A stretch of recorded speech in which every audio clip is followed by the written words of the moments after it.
Hello my friends, welcome to a new video. Today I'm going to talk about the SimXpro GT-RS. The GT-RS has a pedal deck that features profiles attached to two brackets that can be fixed to the horizontal and also in some cases the vertical beam of the frame. The deck itself consists of two 40-40 beams and one 40-80 piece. For these beams they also provided triangular corner pieces to make attachment from below possible. The brackets also allow movement of the profile, so basically no matter what type of pedals or pedal base you have, there is no doubt in my mind that you can attach them to this deck. The front of the deck can be angled up and down in many positions to suit your preference. Important here is to make sure the configuration of the attachment bolts fit the angle you put the deck in, so it doesn't slide down when using it. It is truly a fascinating setup and the main reason why I was very eager to test this rig out. The configuration of the wheelbase holder is less impressive, but again here you can see that SimXpro made some innovative improvements. The tray holding the wheelbase can be attached with two bolts on both sides to the vertical beams. It has a decent amount of inclination to it and has a vast array of configuration holes on it. Like with the next level racing FGT Elite, the front center hole of the Logitech Pro would not fit on it, unfortunately. However, it will fit most current mainstream wheelbases out there without an issue. The improvement that SimXpro implemented is a tray on the front. It allows you to first adapt that one and then after adapt the top tray. It just makes it easier and less of a fumble to get your wheelbase plate leveled out. The vertical beams can slide all over the horizontal beams to adjust the distance for your arms and legs. They really had a long thought on how to improve the build quality, and with this one you can see what they come up with. The first thing that I want to mention are the vertical beams. So they are attached to the horizontal beams with a lot of attachment points. So this is really special. With no less of 4 horizontal and 2 vertical attachment points to the beams, this is a very secure mechanism that SimXpro implemented. And is actually one of the most impressive I have seen in the 40-80 category so far. This, in combination with the short length of the vertical beams, the added plate across the beams under the wheelbase platform and the very limited width, makes this a very sturdy solution that keeps the flexing of the wheelbase to an absolute minimum.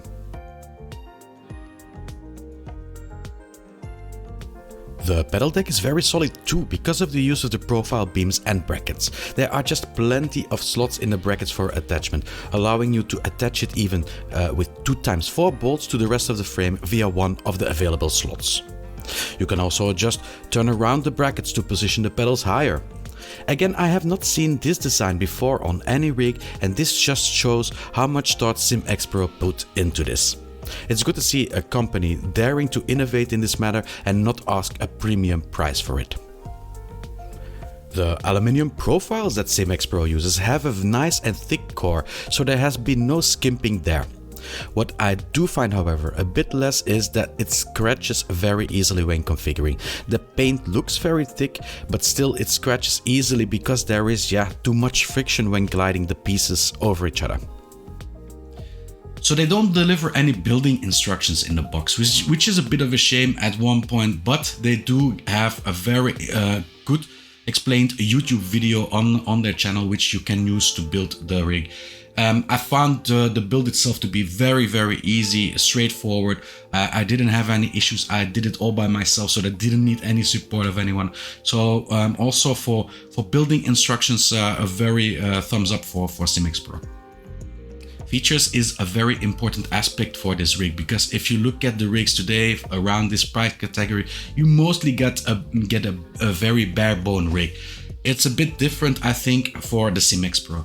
So starting off, you have the something which is really important to me. You have the colored highlights. You have the little red triangles that connect the wheelbase. You also have the stickers that they provide, and this is well, it's an extra, so I really appreciate it. And the stickers are also of good quality. So vinyl stickers, you can pull them off without any residue left on the sim rig itself. That's good, because I tried to remove the Fanatec stickers on another rig that I have, and I had a hell of a time. Made a short of this also. Apart from the cutout logos, the cover caps for the profiles have also been redesigned. They are very easy to add and remove, and when fitted, they press well against the profile.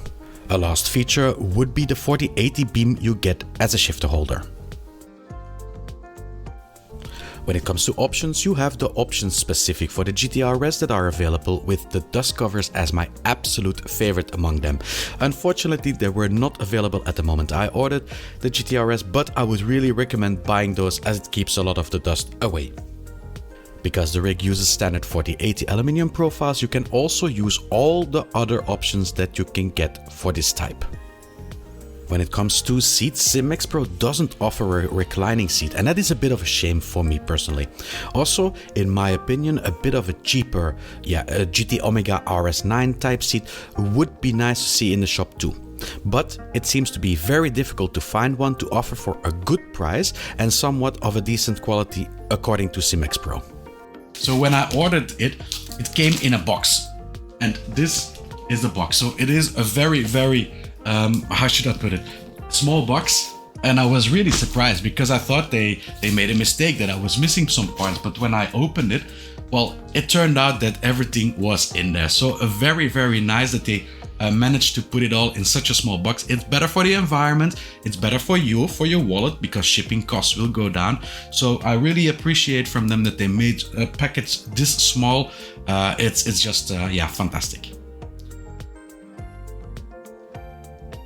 Something which is also very important, I had contacts with companies in the past if there was a problem or whatever, and most of the times when I talk to these companies, well, they treat me like a number. I need to wait 2-3 weeks before they answer because, well, after service is not something which is high on the list of most companies. But with SimXpro, it is different. You could say that, yeah, but perhaps you got lucky, but it's the third time that I have to contact them, and it's the third time that they respond to me like I am a human being, a paying customer, and that they really give a personalized answer, and they try to help you.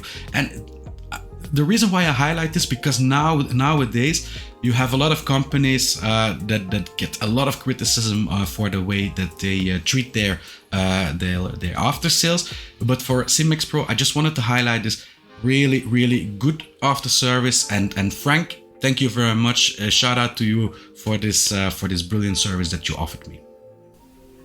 The price for the frame without seat is €400 at the moment of this review, and that puts it at the same price level of the SimLab GT1 and slightly below the Track Racer TR80 Lite and the GT Omega Prime Lite. The seats start at €329 for a SimXpro GT seat.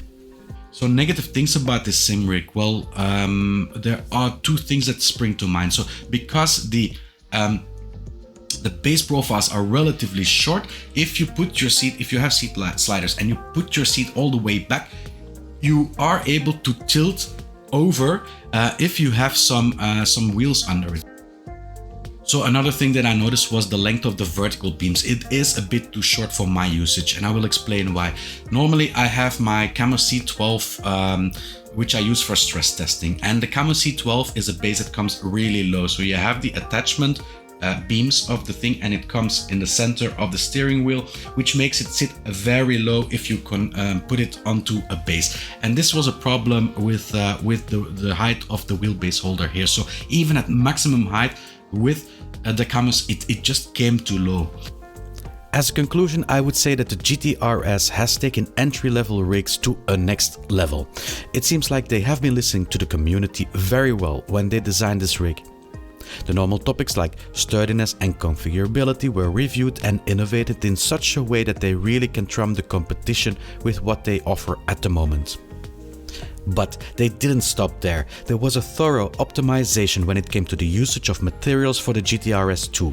This resulted in a very compact and ship-friendly kit with a small footprint when built. The last thing they tackled, and probably the thing I complain about most, is the aesthetics. By adding some accent colors by the means of paint and stickers and the usage of their logo as a cutout in some parts, they really did their best to step away from the boring black design found in most other rigs. There is much to like about the GT-RS, and I can without doubt recommend this cockpit to any driver of GT cars and even normal cars that are looking to upgrade their current one. However, and this is a small catch, make sure that the seat and steering wheel you use are in their compatibility list. As said, for me, with my configuration, it just fell a bit too short. That being said, I will still use the GT-RS for the testing in my reviews, but the vertical beams will still be the ones from my old rig.